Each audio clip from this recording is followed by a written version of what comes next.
শশা নাকি চুরি করে আনতে গেছে। দেখেন তো মেজা ছুটে যাচ্ছে পিছন দিয়ে। কিরকম পরিমাণ লাভ হয়েছে আমরা কি মনে করতেছেন বৃষ্টি হওয়াতে?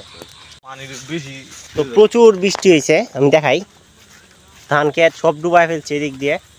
যারা খেয়াল রাখছিল তারা না, পিছিয়ে ক্যামেরার সামনে ফেস উঠে না।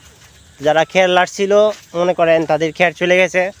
উজ্জ্বল ভাইরা ধান কেটে রাখছিল, বাড়িতে আনতে পারছে না, এর আগেই সন্দুক বা খাই দিছে ধানটারে।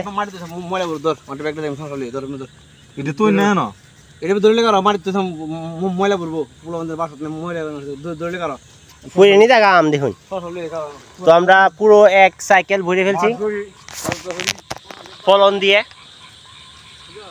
কিরকম পরিমাণ লাভ হয়েছে আমরা কি মনে করতেছেন বৃষ্টি হওয়াতে? বৃষ্টি হওয়াতে আর ক্ষতি হয়েছে, লাভ কেমন হইলো? তো ধানের ক্ষতি হইলে আমাদের লাভ হয়েছে, আমরা প্রচুর আম পাই ফেলছি। 2 ব্যাগ, মেজ ভাই এক ব্যাগ না মানে বস্তা নিয়ে গেছে, আর আমরা এক ব্যাগ পাইছি। তা বাটাবাটি হবে বাড়িতে গিয়ে, দেখা যাক কার ভাই কিরকম পড়ে। তো সবাইকে সাপোর্ট দেখাই দিয়েন। সেদিক দিয়ে প্রচুর প্রচুর দেখতে পাচ্ছেন খেরের লাশ, তারপরে ধান ক্ষেত জমি কি পরিমাণ বৃষ্টি হয়েছে। আবহাওয়া এখন শান্ত, প্রচুর বজ্রপাত হয়েছে।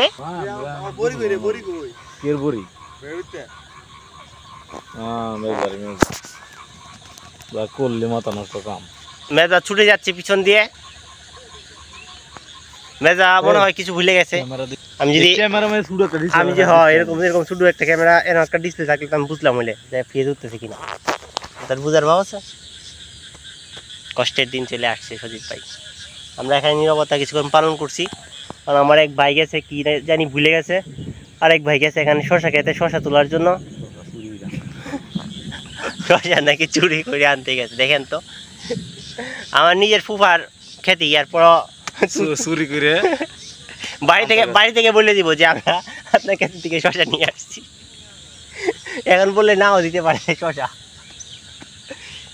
যাই হোক, এটা নানুর ক্ষেত, বেগুন করছিল দেখছিলেন আগের বার।